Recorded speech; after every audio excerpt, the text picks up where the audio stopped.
Hello there. Welcome back to the West Coast Davengers. My name is Dave. I am a comic book enthusiast, a comic book expert, and a comic book collector, and a comic book seller, a jack of all trades. This is the West Coast Davengers YouTube channel, and welcome to the community. And the insanity. This is just a channel where I can share my love of comics and include this big community of people that's growing every single day.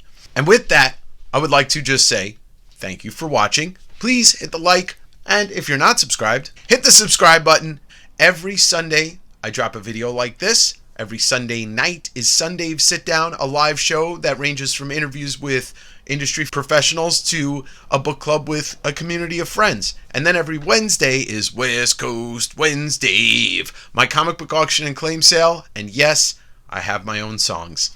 Today, we're going to take a look at what I'm doing with the Sunday Davenger Book Club. Now, every month, it's the last Sunday of the month, we meet to talk about a book that I picked out that has a story that I think everybody would enjoy reading. A book club is a little bit intimidating, but what I try and do is I try to pick a finite story, something that's encompassed in a graphic novel or maybe 2 issues, something that tells a story beginning to end. I would love to do stuff like maybe the whole run of Sandman or Invincible, but that is a dedication that most people don't have the time for. What I think is a good choice is to start out with some mainstream legendary stories and see where we can go from there. I do want to eventually get into some more independent, obscure stuff or maybe some off-the-wall things, but I'm trying to keep this book club in a place where everybody can find the book. It's not expensive. We all have access to it, whether it's digitally or in book form. Depending on when you're watching this, you may be a little late or you may be right on time. On March 26th, Sunday, which may be today, we are going to be taking a look at one of the most classic Wolverine stories, if not the greatest Wolverine story ever told. And that is Barry Windsor Smith's Weapon X. If you're my age, in your 40s, then maybe you remember buying these when they came out. At this point in Marvel Comics, Wolverine's origin story had not really been told.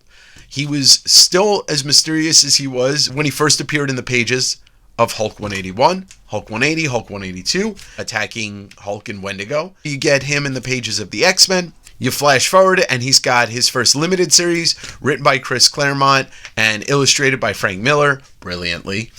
And then flash forward to 1988.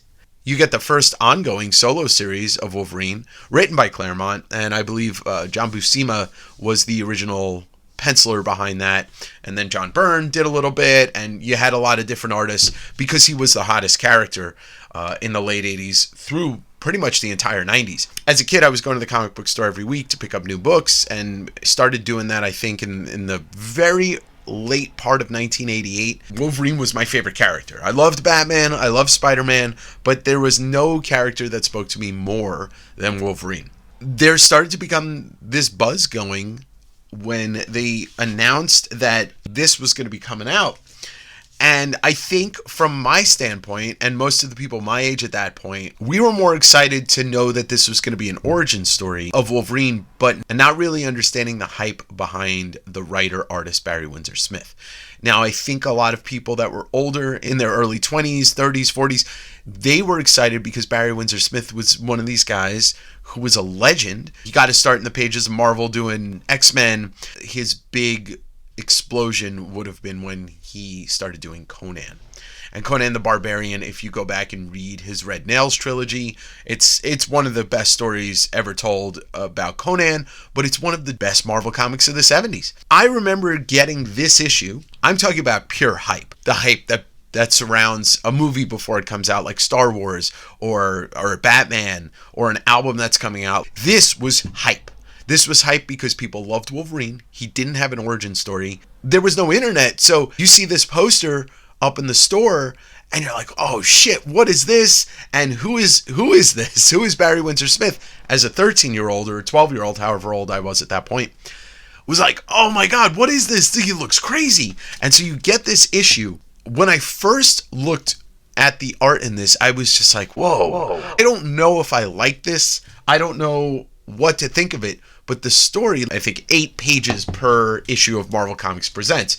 So you really just get an appetizer, a taste. This thing was amazing. I remember getting to like the second or third issue, when they're doing the experiments on him. We had never seen Wolverine in this light. Now, Windsor Smith had done an earlier X-Men issue, which was like an unofficial prequel to Weapon X. And this X-Men book right here, it's a taste of what we would come to see with the wires and Wolverine looking like he's being experimented on in a brutal way.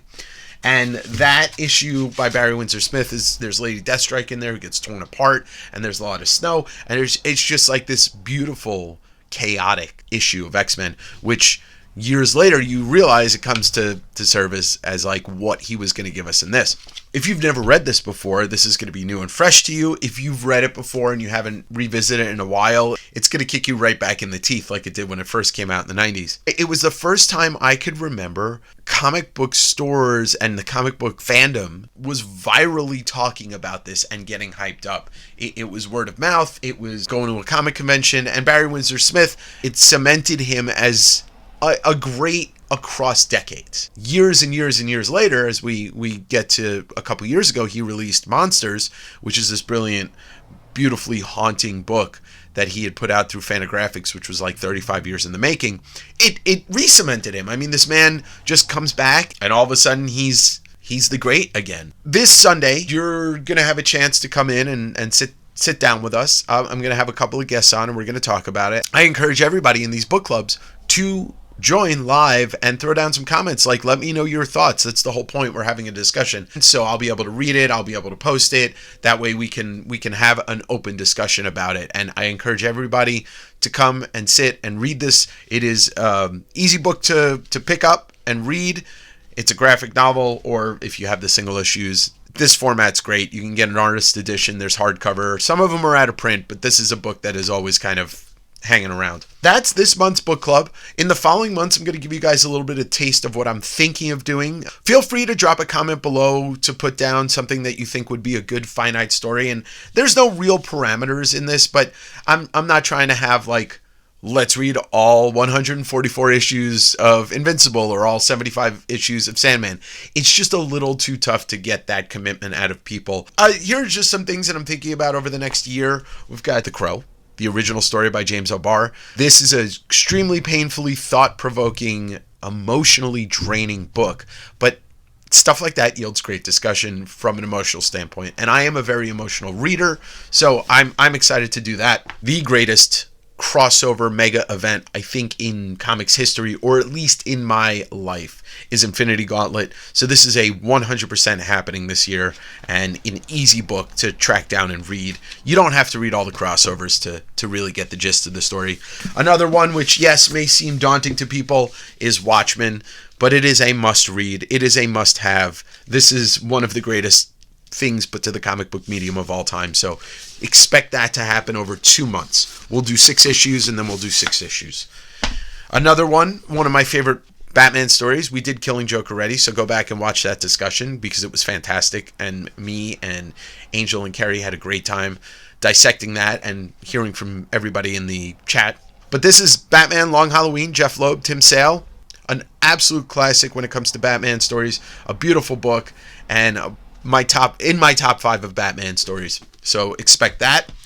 One of my more recent favorites and a finite story is Donny Cates and Jeff Shaw doing God Country. Shout outs to my boy Nick, Nerds Pub. I know he wants me to do this, and I want to do it, so we'll get it done this year. And that's God Country from Image Comics. And then finally, one of the first SunDAVE Sitdown episodes I ever did was talking about this book with my buddy East Bay Comics, and this is Barry Windsor Smith's Monsters. Came out from Fantagraphics a couple years ago.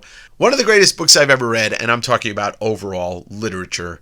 You can get this from Fantagraphics, but if you're looking for something that will dive into trauma and it'll dive into a lot of different topics that will hit you emotionally, this book is for you. Reading doesn't have to always be about feeling something emotionally, but I guarantee you will not be disappointed when you read this book. And it is big, it is thick. Once you start reading it, you get sucked in and you don't want to stop reading. So that was just a little overview on the SunDAVE Book Club, Davengers Book Club. It's got multiple names. Doesn't have a theme song yet, but it will. I hope you enjoyed this. If you did, please hit the like button. If you're watching this for the first time, please hit the subscribe and join me on SunDAVE. You know, if you're not interested in buying comics from me on Wednesday, that's fine. But SunDAVE Sitdown is all about talking about comics and movies and all the stuff that we love, the pop culture, the art, and just getting into a conversation with a community of really good people. And I appreciate everybody that's been a part of this since the beginning, and I appreciate everybody that's going to see this and be a part of it in the future. This is what keeps me going. This is what I do, and I hope you enjoy it. Thank you, and on a serious note, fuck you! Whoa, that's not cool, man. I would never say that to you, my comic famine.